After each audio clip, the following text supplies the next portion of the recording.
Dane Voss awoke to the familiar taste of blood in his mouth and the less familiar scent of sulfur in the air. His head throbbed, his tongue was dry, and every limb ached like he'd been hit by a dropship. Memory returned in fragments. Valkari shock troops, the firefight on Vega 9, the flash of green plasma, then blackness. He sat up slowly, armor scorched and cracked, his utility belt gone. They'd stripped him of weapons, gear, even his dog tags. Only his undersuit and the old neural splice in his spine remained, likely because the Valkari didn't know it existed. That was their first mistake. The second was putting him here. The cavern was massive, at least 100 meters wide, rimmed with jagged stone and glowing veins of molten rock that hissed with heat. A heat-resistant energy field shimmered faintly above, stretching to the domed ceiling high overhead. Behind it, an observation gallery loomed, filled with shadowy figures, Valkari, watching. Of course, Dane muttered. Another alien zoo. A low growl echoed from the far end of the cavern. Something stirred in the darkness. No somethings. A second later, they stepped into the firelight. 3 of them, each easily the size of a gunship. Scales the color of obsidian, ridged horns that swept back like spears, and eyes that glowed with intelligent malice. When one opened its jaws, glowing orange light flared in its throat like an igniting furnace. Dragons. Not mythological. Real, alien apex predators. Dane remembered the Valkari files. Creatures from Talos 4, deemed uncontainable, untrainable, and utterly lethal. He chuckled dryly. So they threw me in here as food. One dragon snarled and lunged. Dane didn't flinch. He rolled. The beast's claws cracked the stone where he'd stood a moment earlier. He scrambled up and ran, zigzagging toward a column of rock. Fire scorched past his side, licking the wall with superheated fury. Another dragon cut him off. This one didn't attack immediately, it watched. Curious, Dane circled slowly, breathing hard, reading them like enemies on a battlefield. Not monsters, not mindless. Hunters, pack-based, intelligent. That gave him an angle. You're prisoners too, aren't you? He said aloud. Just a different kind. The third dragon prowled closer, sniffing the air near him. Dane froze as it lowered its massive head to his level, its nostrils flaring. It growled low, but not aggressively. He didn't move. Instead, he met its eyes. They threw us in here to kill each other. You don't want that. Neither do I. Above, a Valkari voice cackled through the loudspeaker in its guttural dialect. It translated automatically through the neural implant still active in his brainstem. Begin entertainment cycle. Terminate the human. The dragons shifted. The voice angered them. Dane saw it. The twitch in their tails, the snarl at the dome above. They hated the Valkari more than they hated him. He took a chance. Let's make this entertaining, Dane said, backing toward a lava pool rimmed with broken debris. But not the way they expect.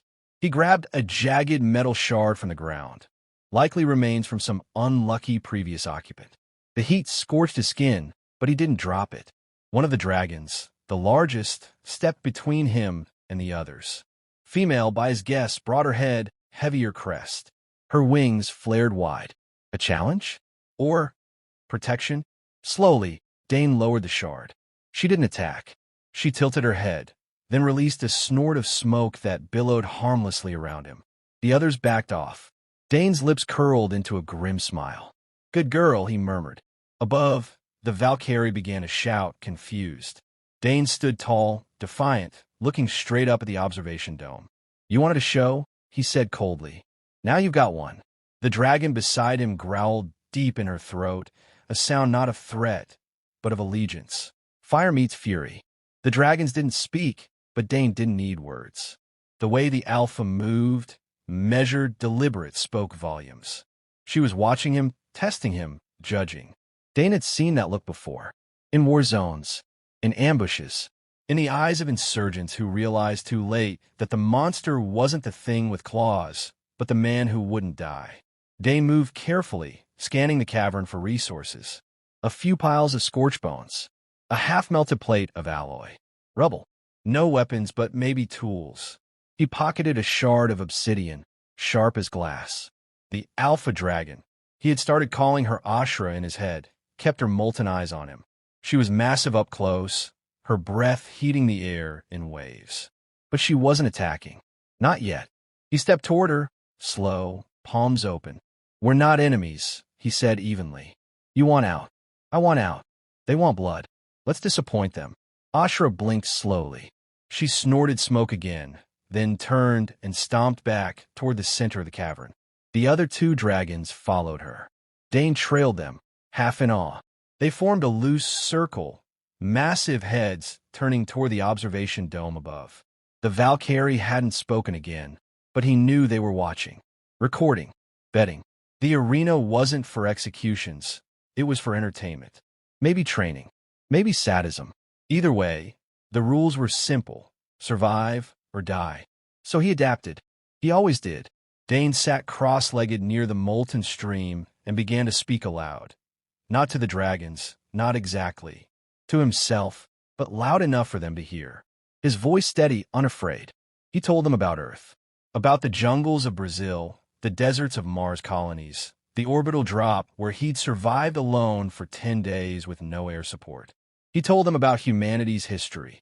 How Earth's apex predator wasn't the biggest, fastest, or strongest, just the most relentless. How humans hunted mammoths with sticks and brought down empires with sharpened ideas. Ashra watched, motionless. The other dragons rested, coiled like sleeping serpents. But their eyes stayed open. "You've killed, I get it," Dane continued. "So have I. But not for sport. Not like them." He gestured up. "They think we're toys. Weapons. Monsters to pit against each other." He looked directly at Ashra. "But I don't kill because I'm told. I kill because I choose to. That's the difference." A moment of silence passed. Then Ashra moved. She walked past him, deliberately, slow enough not to startle him. Then she stopped beside him and lowered her massive head until her eye was level with his. It was a test, a clear one. Dane stood up. Without hesitation, he stepped forward and touched her snout. The surface was rough and hot, like living stone. But she didn't flinch. Above, a siren blared. The Valkari must have decided the entertainment had stalled. Mechanical arms deployed from the cavern walls, whipping forward to jab electric prods at the dragons. One struck Ashra's flank. She roared in pain, wings flaring. The other surged forward, snapping and snarling. Dane didn't move. Instead, he picked up a melted shard of steel and hurled it at one of the drones. It clanged harmlessly, but the act wasn't about damage. It was defiance. "Back off," he bellowed at the observation dome. "You're poking the wrong beasts." Another prod crackled toward Ashra. She caught it in her jaws and crunched it to pieces. Then, with a snarl, she spread her wings and leapt, slamming into the energy field above. It held, but it shimmered. Dane's eyes narrowed. A pressure field, not indestructible. The dragons gathered beneath it now, roaring in unison. Rage echoed in the chamber like a storm in a canyon. Dane grinned. "Oh, now you've done it." He ran to Ashra's side, slapping the base of her wing to get her attention. She turned toward him, fire building in her throat. "Save it," he said. "We're going to need every drop of heat." He jabbed a finger upward, because if that shield has a limit, we're about to break it. What remains after fire? The prison ship burned behind them. Dane sat atop Ashra's back as they drifted through the wreckage-strewn void, surrounded by thousands of liberated stasis pods, each ejected moments before the reactor detonated. The explosion had gutted the core of the Valkari ship, shearing it in half. One half tumbled slowly toward the nearby gas giant, trailing smoke like the last breath of a dying god. Dragons didn't speak, but Ashra didn't need to. She drifted beside him, wings occasionally flaring to steer through the floating debris. The two other dragons flanked her like loyal shadows. Free at last, Dane exhaled, not in relief, but calculation. The ship's destruction wouldn't go unnoticed. The Valkari would come. They would send warships, maybe an entire fleet. And the galaxy would want to know how a single human and a handful of dragons tore through what was supposed to be an unbreakable prison. He touched the side of one of the pods as they passed it. The being inside was unlike him. 4 arms, scaled skin, sleeping peacefully. A former prisoner. A former experiment. All of them were. All discarded lives, used for testing, fighting, breeding, sport. He didn't free them out of kindness. He freed them because they deserved a choice. Ashra growled low. Dane followed her gaze. An approaching object, fast and distant. A glint. A ship. No, multiple ships. Jump beacons blinking alive across space. Silver daggers piercing the black. Valkari fleet signatures. Already, Dane muttered. They're fast. Ashra snorted fire into the vacuum, her body twisting as she reoriented toward the pods. The other dragons followed suit. Even without words, she knew what he was thinking. They couldn't fight a fleet. Not yet, but they could scatter. Dane opened the wrist panel he'd stolen from the ship's comms deck and activated the beacon relay he'd rigged before detonation. The pods blinked in response, directional thrusters adjusting in pre-programmed patterns. They'll scatter across 4 sectors, he said aloud, though only Ashra could hear. Even the Valkari can't chase them all. Ashra's head lowered slightly. She didn't like leaving the others. Neither did he. But war was never about what you wanted. It was about what needed to happen. Go, he said. Lead them. Ashra's wings spread, casting a shadow even in space. The other dragons wheeled to join her. Dane didn't move. Ashra hesitated, her molten eyes fixed on him. I'll buy the time, he said quietly. Ashra let out a long, guttural growl. Not a threat, a farewell. Then, with one final beat of her wings, she turned and launched forward, leading the stasis pods like a mother her children, angling toward deep space. Moments later, they were gone, folding into the dark. Dane floated alone. The ships arrived minutes later. 3 cruisers, sleek and predatory. No hails, no warnings, just weapon locks and silent judgment. They didn't understand what they were seeing. A lone human, floating amid a graveyard of metal and dragon's flame. But they would learn. He opened the final relay switch and broadcast his message. Not a distress call, but a declaration. On every Valkari frequency, he spoke one sentence. You wanted a monster. You made one. Now you get to live with that mistake. He set the message to loop. Then he powered down the panel and closed his eyes. He didn't expect survival. Not this time. But survival had never been the goal. Let them shoot. Let them waste their fury on a man with nothing left to lose.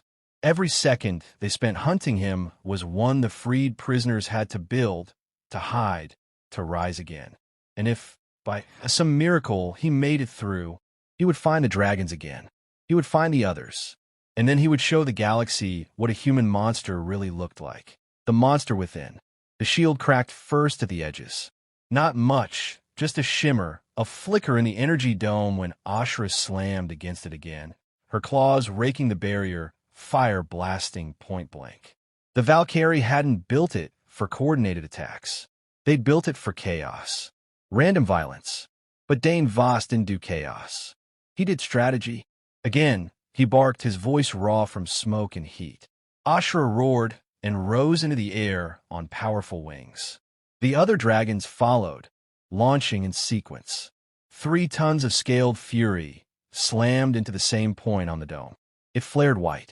Cracks spiderwebbed across the energy matrix. In the control room above, sirens wailed. The dome hissed louder now, overloading. Dane turned toward the jagged rock wall behind them, the back of the cell. He sprinted there, his mind racing. He hadn't stopped thinking since the first prod had shocked Ashra. He knew what would come next. Containment bots. Sure enough, a metal panel hissed open behind the rock, and 2 Valkari war drones floated out, spindly limbs armed with electrified blades. They didn't warn. They advanced. Dane didn't back down. He lunged low, rolling under the first swipe. As he came up, he grabbed a chunk of hot metal and rammed it into the drone sensor core. It sparked, flailing before collapsing. The second drone stabbed, faster, more precise. But Dane was done being human. He caught the blade between both palms. Blood welled instantly, but he didn't let go. Instead, he yanked the drone toward him and slammed his forehead into its chassis. Once, twice. The third time, its optics shattered. It dropped like scrap. He stood over the remains, breathing hard, blood dripping from his hands. Behind him, Ashra landed with a thunderous crunch. "New plan," he said aloud. "We're not waiting for rescue." Ashra snorted fire. "We're taking one." He dragged the drone's bodies toward the lava stream. Their power cores were still functional. With quick hands and burning fingers, he cracked open the casing and pulled one free. An unstable plasma cell, blinking with warnings. Perfect. By the time the Valkari finally lowered a squad of shock troopers into the cell, Dane had already set the trap. The dome flickered, one last flash, and then collapsed in a burst of heat and static. The dragons burst upward with it, wings shredding smoke, Ashra leading the charge. The troopers below panicked. Dane watched them fall into formation too slowly. They'd never trained for this. He leapt onto Ashra's back and held tight. "Let's give them a reason to remember Earth." The prison ship was a city in orbit. Layers of black steel, endless corridors, control towers bristling like needles. Dane had no map, but he didn't need one. He let the chaos guide him. Alarms, movement, fear. Fear was easy to track. He and the dragons tore through Level 7 security wing in under 4 minutes. Guards screamed. Robots shattered. Dane moved like a storm. Each motion purposeful, brutal, efficient. He didn't waste energy on mercy. One Valkari officer tried to surrender. Dane stared into his compound eyes and simply whispered, "You made me." Then he broke the officer's throat. They reached the command nexus by burning through a blast door. Ashra's breath turned alloy to slag in seconds. Dane slipped through before it cooled. The command center was circular, glowing with control panels. A dozen Valkari turned in shock. Dane raised his voice. "Calm. Steady. This is your only warning," he said. "Shut this ship down and jettison every prisoner cell into orbit. If you don't..." Ashra landed behind him, shaking the floor. "I'll let her decide what mercy looks like." They didn't argue. Within minutes, cells launched into free space, each with a beacon Dane had hacked to send a distress signal. He didn't care if they reached Earth. He cared that they were free. The Valkari were so afraid they didn't notice him plant the plasma core inside the ship's primary generator. He left it ticking. As he walked back toward the hangar, ash coating his armor, Dane finally slowed. His reflection flashed in a cracked panel. Eyes cold, skin smeared with soot and blood. Expression unreadable. A monster. He remembered the last thing the Black Project psychologist said to him before deployment. "We didn't train you to survive. We trained you to outlive the war. If that means becoming what they fear, then become it." He hadn't understood back then. Now he did.